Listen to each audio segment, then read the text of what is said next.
Meditatio.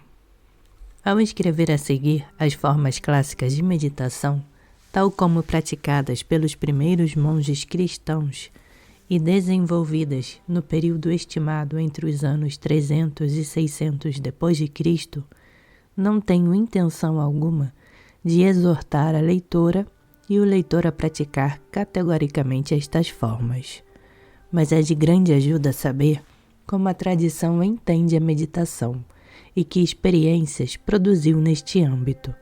Os caminhos de meditação que os cristãos seguiram desde o século III são praticáveis ainda hoje. A variedade das formas desenvolvidas e praticadas é uma indicação e um estímulo para que cada um procure e encontre seu próprio caminho de meditação. Os monges antigos não inventaram a meditação, mas provavelmente a absorveram de círculos sacerdotais egípcios, ensinamentos que remontam ao filósofo grego Pitágoras. Há, indiscutivelmente, em todas as religiões, formas similares de meditação, conforme suas respectivas religiosas.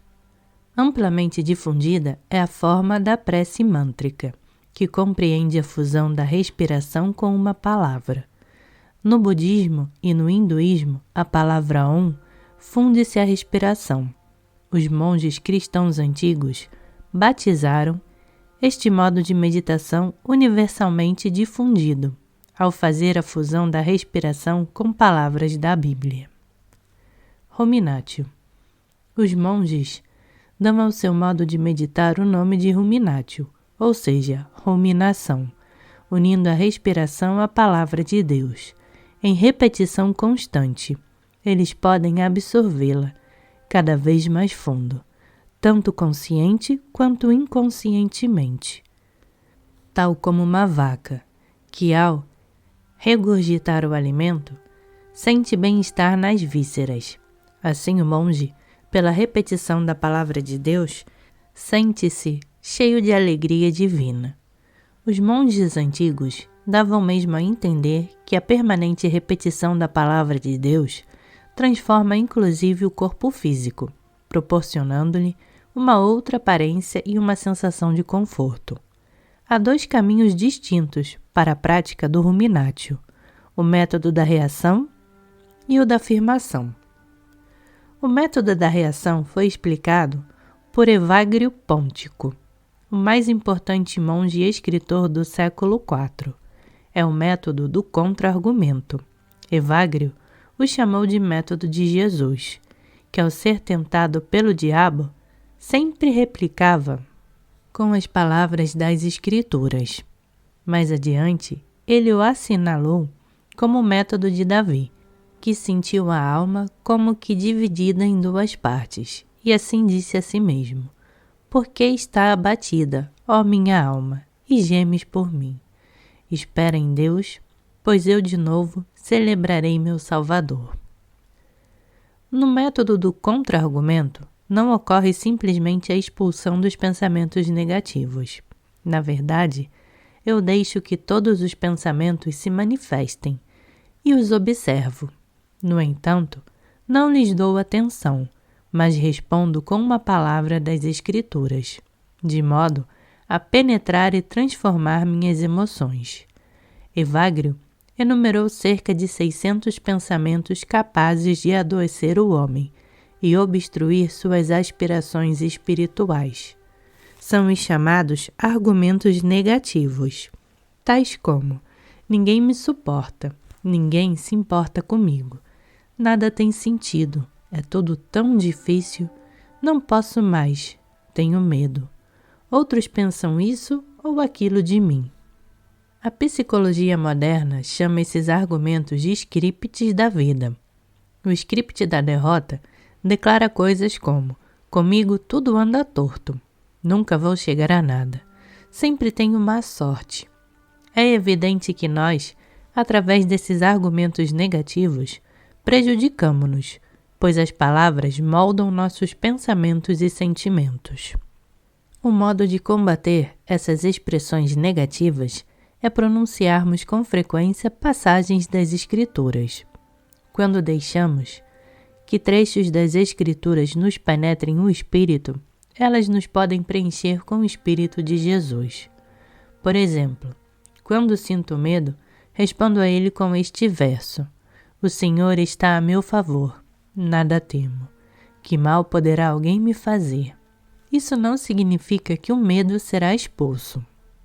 Todos nós temos, ao mesmo tempo, medo e fé, e frequentemente nos fixamos em nossos medos, que, portanto, sempre se intensificam. Mas a palavra da Escritura me devolve a paz, com a fé que reside no fundo de minha alma. Não sou eu que me imponho a fé, e sim a palavra da Bíblia que em mim ativa a fé. Enfim, trata-se de um método terapêutico desenvolvido por Evagrio. Para ele, as palavras da Bíblia são, todas elas, palavras de cura, palavras capazes de curar as feridas. As palavras da Bíblia emudecem as muitas palavras humanas que trazem desassossego interior e muitas vezes nos dilaceram. A palavra de Deus que Evagrio uniu à respiração e deixou penetrar-lhe profundamente o corpo, enlaçou-lhe o espírito e trouxe-lhe paz também ao corpo. O outro método é chamado método da afirmação, em cuja prática nos fixamos em todas as situações, numa única frase ou mesmo numa palavra. No Ocidente, Cassiano recomendava mais que todas esta passagem: Apressa-te, ó Deus, em me livrar. Senhor, apressa-te em socorrer-me. Ele descreveu como esta palavra afugenta toda inquietação, vence o inimigo da alma e une o espírito do homem a Deus. Sim, a repetição constante nos leva às máximas alturas da contemplação. Desde o século IV, a chamada prece de Jesus, de origem oriental, tem sido sempre preferida, também no Ocidente. Consiste em pronunciar tão frequentemente quanto possível: Senhor Jesus Cristo, Filho de Deus, compadece-te de mim, unindo a palavra ao ritmo respiratório. Ao inspirarmos, dizemos Senhor Jesus Cristo, e na expiração, Filho de Deus, compadece-te de mim.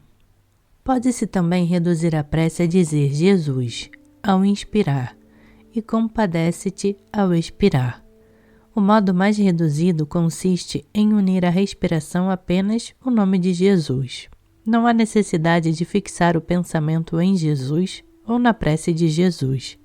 É o Espírito de Jesus que permeará cada vez mais a alma daquele que reza. Os antigos viam na prece de Jesus a síntese de todo o Evangelho, e nela encontravam estampada a fé na conversão e na salvação da humanidade. Eles também chamavam esta prece de prece do coração, porque, no ato da inspiração, deve-se induzir a entrada de Jesus no coração, enchendo de calor e amor, e ao expirar, deve-se induzir que o amor de Jesus permeia todo o corpo, fluindo, sobretudo pelas regiões mais ocultas e desconhecidas do corpo e da alma, curando-as e transformando-as. A meditação na prece de Jesus foi maravilhosamente descrita por um peregrino russo, no clássico Relato de um Peregrino Russo. Ele se exercitou na prece de Jesus, até que ela passasse a soar por si só em seu íntimo. A cada movimento respiratório, ele pronunciou as palavras. Não precisou em absoluto pensar nelas. Elas repercutiam por si em seu ser. Se lemos essas narrativas, vem-nos a impressão de que ele esteve em toda a plenitude, preenchido pelo amor e pela ternura de Jesus. A prece de Jesus é também um caminho pessoal de meditação. Tenho fé em que, por meio desta prece, eu seja cada vez mais permeado pelo Espírito de Jesus.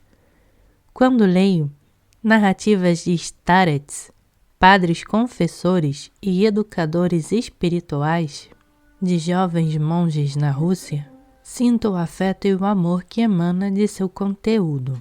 Sem dúvida, esses monges foram permeados pelo Espírito de Jesus, a tal ponto que se tornaram uma fonte de salvação e bênção para os habitantes de suas vizinhanças. Quando me exercito na prece de Jesus, também viso esta meta. Sento-me em minha almofada de oração, diante de meu ícone de Cristo.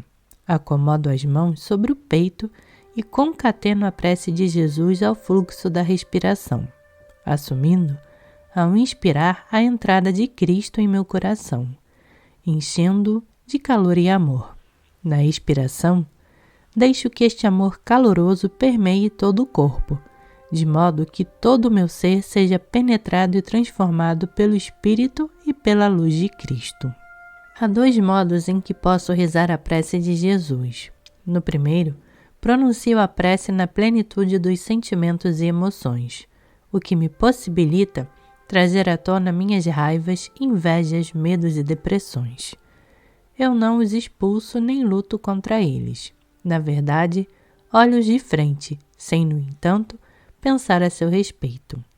O que faço é pronunciar, a cada exalação, a prece de Jesus, na fé de que os sentimentos conturbados transmutarão lentamente e que logo o sossego e a paz emergirão da raiva, e eu alcançarei o pleno silêncio. Este método é aconselhável para o início da meditação. Não me ponho sob pressão, tendo que me concentrar totalmente na palavra, sem me permitir pensar em nenhuma coisa.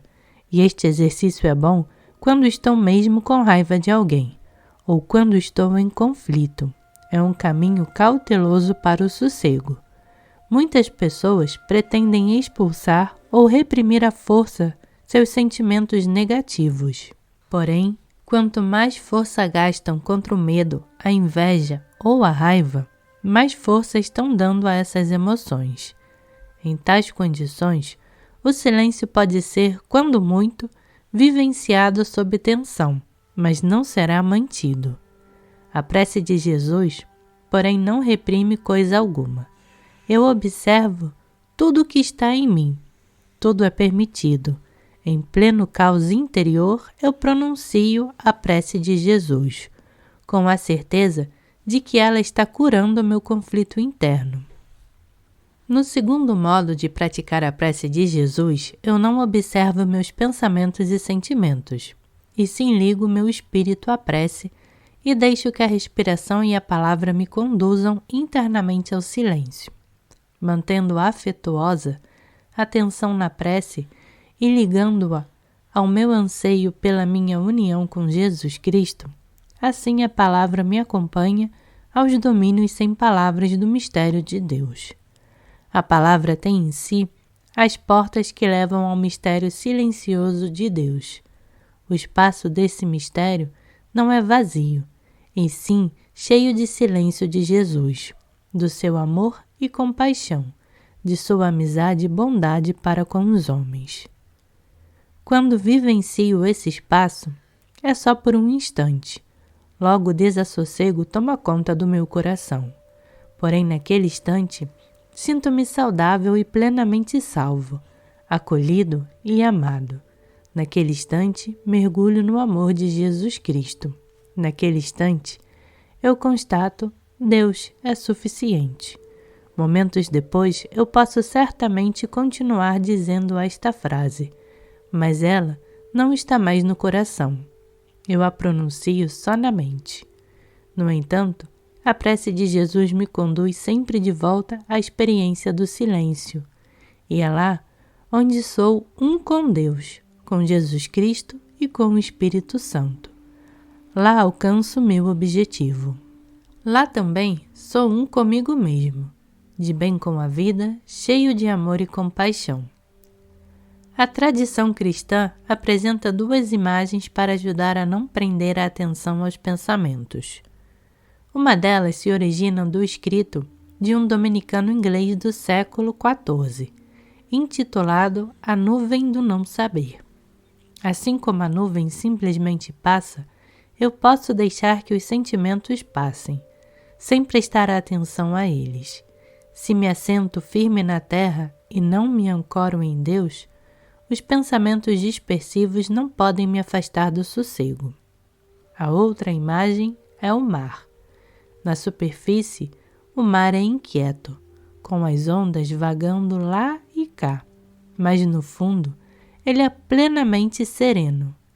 Lá não há vestígios das ondas oscilantes. A inquietação também reside em nossa mente, que vive cheia de pensamentos, mas na meditação avanço cada vez mais fundo em meu ser. Na meditação, não preciso expulsar todos os pensamentos, nem me encontrar no silêncio. Trata-se, na verdade, de um caminho que leva às profundezas do ser, onde tudo já é silencioso. Muitas pessoas desejam seguir Jesus e viver segundo suas palavras, mas quando nossa motivação se limita ao desejo, tendemos a empacar num dilema. Queremos nos espelhar no Espírito de Jesus, mas nosso inconsciente costuma ter mais força que a intenção. A prece de Jesus pode ajudar, fazendo com que o Espírito de Jesus possa emergir das profundezas de nossa alma. Assim podemos nos espelhar de dentro para fora, no Espírito de Jesus e, segundo ele, atuar e falar. Eu tenho a impressão de que todos os atos dos peregrinos russos espelham a compaixão de Jesus. Pratico a prece de Jesus também no anseio de me tornar totalmente permeável por Jesus Cristo. Não importa o meu grau de avanço no caminho espiritual. Não preciso avaliar as minhas condições. Está estabelecido que Cristo reside em mim e brilha através de mim. São Paulo comprova que realizou essa experiência quando diz: já não sou eu quem vivo, mas Cristo que vive em mim. E a partir daí, entendemos o que ele quis dizer, nos termos: pois para mim a vida é Cristo e a morte, lucro. Contemplatio. A ruminatio é o caminho habitual da meditação cristã. Martinho Lutero chegou a conhecê-lo, recomendou a reiteração da palavra de Deus, de modo a fixá-la cada vez mais em nós. Hoje o método de ligar a respiração a uma expressão é também designado como contemplação. A meditação cristã difere da meditação zen pelo fato de ligar a respiração a uma expressão da Bíblia ou da tradição cristã. Mas, na tradição, o conceito de contemplação foi aplicado a um outro contexto, o da diferença entre ação e contemplação. Entende-se, neste caso, a contemplação como uma vida mais dedicada à prece e ao silêncio. Marta e Maria, no Evangelho de Lucas, são um exemplo básico de ação e contemplação. Marta é a imagem da mulher ativa. Ela faz o que é para fazer. Maria, ao contrário, senta-se aos pés de Jesus e apenas escuta o que ele tem a dizer. Essas duas mulheres representam os dois lados, ativo e contemplativo, que todos nós possuímos. Aparentemente, o comportamento de Marta é o melhor. Ela faz o que é importante e o que ajuda as pessoas. Maria nada tem a mostrar. Ela apenas senta ali e ouve. A natureza de Maria, em nosso íntimo, também costuma ser dominada pela ativa Marta. E por isso Jesus opta por Maria. Ele quer que Maria se fortaleça em nós, tal que ela viva o lado contemplativo em comunhão com Marta, e sem deixar a contemplação, faça o que é devido. Se reprimimos a Maria que existe em nós, geralmente nos tornamos tão incisivos quanto Marta em nossas atitudes para com os outros, e nos sentimos exauridos. Tais sensações são sempre um sinal de que devemos dar liberdade a Maria que vive em nós. Devemos ouvir o que realmente é necessário aos outros e o que Deus realmente quer de nós. Contemplação é o mesmo que observação e alude a uma vivência espiritual em que nos tornamos um com Deus. Na contemplação, não há necessidade de visões, e sim de um olhar voltado ao fundo. Não vejo formas definidas, mas olho para além das formas e vejo o fundo. Ainda que muita coisa esteja turva em minha mente, a contemplação me proporciona clareza interior, de tal forma que no fundo tudo fica nítido, e lá estou de acordo com tudo o que há. Portanto, a contemplação é sempre uma concordância com a existência. Lá nas profundezas, por baixo das turbulências e contrariedades deste mundo, eu sou uno com o fundamento de toda existência, com Deus. Evagrio Póntico falou detalhadamente da contemplação. Para ele, a contemplação é a meta de toda a vida e a perfeição da prece. Frequentemente as preces começam a partir de aflições, ou de uma meditação com Deus, ou belas imagens, ou sentimentos por Deus. A contemplação, no entanto, significa deixarmos fluir todos os pensamentos sobre Deus, todas as imagens de Deus e todos os sentimentos com que nos ligamos a Deus. Caso contrário, prendemo-nos rigidamente aos pensamentos, imagens ou sentimentos, ou escolhemos, segundo uma metáfora de Efrágio, a fumaça em vez do fogo. Na contemplação, porém, unificamo-nos com o fogo, tornando-nos o próprio fogo. Muitos patriarcas, bem como antigos monges, quando oravam sós e não observados em suas celas, tornaram-se fogo pleno. Às vezes emanavam luz de si, às vezes suas mãos elevadas na prece flamejavam. Evagrio enumerou diversos estágios da contemplação. O primeiro é a contemplação da natureza, teoria psique, que vem a ser uma profunda incursão nas formas, na ordem do universo, nos símbolos da natureza, mas também no sentido profundo da Sagrada Escritura. O segundo estágio é o da contemplação de Deus, ou também a contemplação da Santíssima Trindade. Este modo elevado de contemplação traz sempre consigo profunda paz e sossego. Não conhece a frustração, mas somente a tranquilidade no domínio próprio. Esta forma de contemplação leva à simplicidade. O homem adquire clareza e se torna simples, o que também significa que se torna moralmente puro. Portanto, esta contemplação também conduz, com certeza, a um consciente desligamento das emoções, das paixões e dos demônios. Por fim, a contemplação também é um presente de Deus, que nenhum poder humano pode obter. O homem pode colaborar para tal, enquanto esvazia a mente, de modo a ficar preenchido por Deus. Evagrio não descreveu propriamente a natureza da contemplação, mas falou dos estados de alma que a acompanham. O conhecimento de Deus intensifica a luz que brilha na alma. Se um homem se afastou dos homens antigos e se aproximou de uma nova humanidade, que é uma criação do amor, ele conhecerá imediatamente o espírito da prece. Seu estado de alma será semelhante a safira, que brilha claro e reluzente como o céu. Com a expressão lugar de Deus, a Escritura indica precisamente esta experiência. A própria alma é esse lugar, no qual o homem pode conhecer a Deus.